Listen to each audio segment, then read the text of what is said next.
Sa video natin ito mga boss, pag-aralan naman natin yung paglagay ng iba't ibang unit sa ating drawing na ginagawa dito sa AutoCAD. Halimbawa mga boss, yung paglagay ng unit na inches, feet, millimeter, meter. Paano po ba ilagay yung mga iba't ibang units na yan kung ang ginagawa nating drawing maaring metric system or English system. Napaka-importante po ng paglalagay ng mga units sa ating ginagawang drawing dito sa AutoCAD. Kaya lang mga boss, kung bago pa lang kayo sa maliit pa lang nating channel, huwag nyo po muna palang kalimutang pindutin yung subscribe. Pero isama nyo na rin po yung like at saka notification bell. Okay, umpisahan na natin yung paglagay ng units sa drawing na gagawin natin. Halimbawa mga boss, itong plano na ito nung ginawa ko siya, bago ko siya ginawa, pag open ko pa lang ng AutoCAD, sinet ko na yung unit. Ang shortcut ko man ng units is UN, then enter.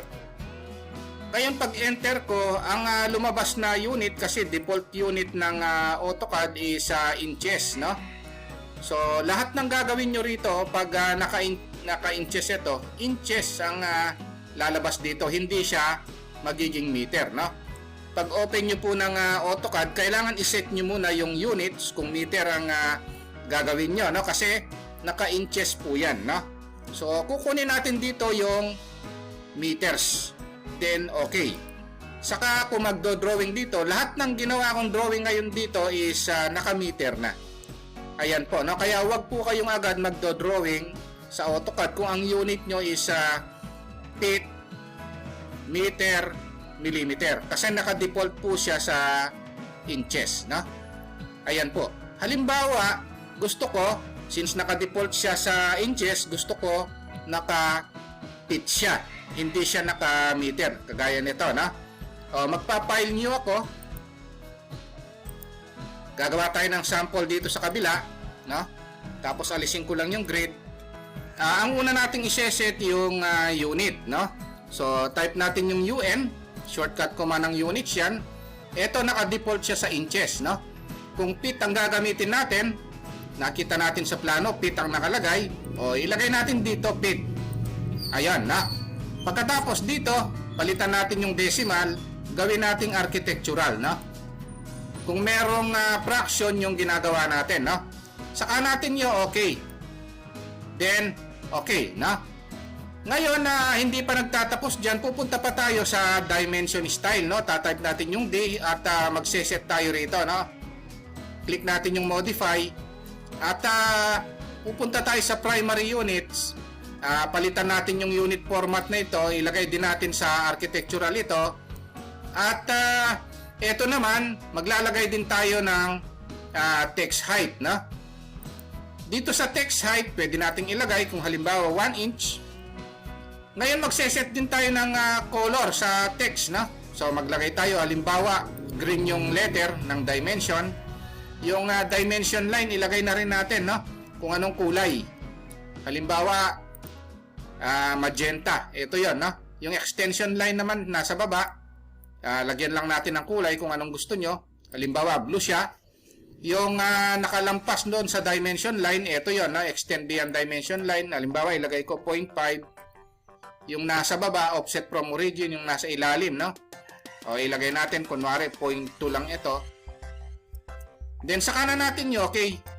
Tapos set current tayo, Ngayon saka natin i-close.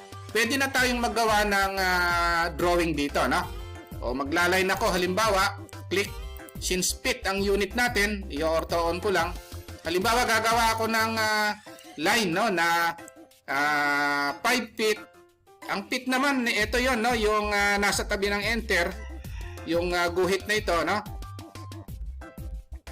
nasa tabi ng enter, ito yon, tapos ilagay natin yung ilang inches siya, 5 feet 6 inches, enter nyo na siya. Ayan, so ito yung lumalabas na 5 feet 6 inches. Ito, kung titingnan natin, ida-dimension natin yan, lalabas yung dimension dyan. Ito yon, 5 feet 6 inches, no? Ngayon kung halimbawa ang gusto ko 5 feet 6 and 1/4 inch, no? So ganito gagawin natin. Magla-line ulit tayo. Click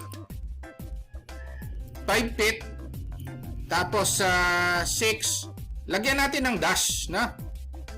Ayan. Tapos ilagay natin yung 1/4 and then enter. So ito 'yon, no? O check natin yung dimension. Ito yung dimension, linear, no? O ito na yung mga boss, no? So ganito lang kadali yung pag-set ng unit, no? So pag hindi nyo sinet yan, ang lalabas dito is inches, no? Ayan yung pag-set. Halimbawa, ang gusto natin na meter, no? O magpapile nyo lang uli ako. Kung halimbawa, bagong plano naman ito, new, then ACAD, tapos alisin natin yung grade. O gaya na sinabi ko kanina, UN ulit tayo. Tapos eto pag meter, itong decimals na ito, okay na ito, na? Ang papalitan na lang natin itong inches. Kasi nga default is inches, gusto natin meters. O click natin itong meters. Ngayon i-okay natin. Ngayon, gaya ng ginawa natin kanina, pupunta tayo sa D4 Dimension Style. Pupunta tayo dito sa Modify. Pupunta tayo sa Primary Units. O ilalagay natin dito yung precision. Siyempre, pag meter yan, pwede nating ilagay 2 decimal places, no? Ayun yan. Ngayon, yung text height. Gaano kalaki yung text, no? O halimbawa, ilagay ko rito 0.25. Tapos yung color ng letter, no? Text color. Halimbawa, this time yellow naman. Ito, nakikita naman dito, no? Pagkatapos yung color ng lines, no? Halimbawa, gaya ng nakita natin ito, blue yan, no? Ito namang nasa extension line na ito. Nasa baba ito. Halimbawa, magenta naman. Ito yon. Ngayon, i-okay natin, no? Then, set current natin, then close.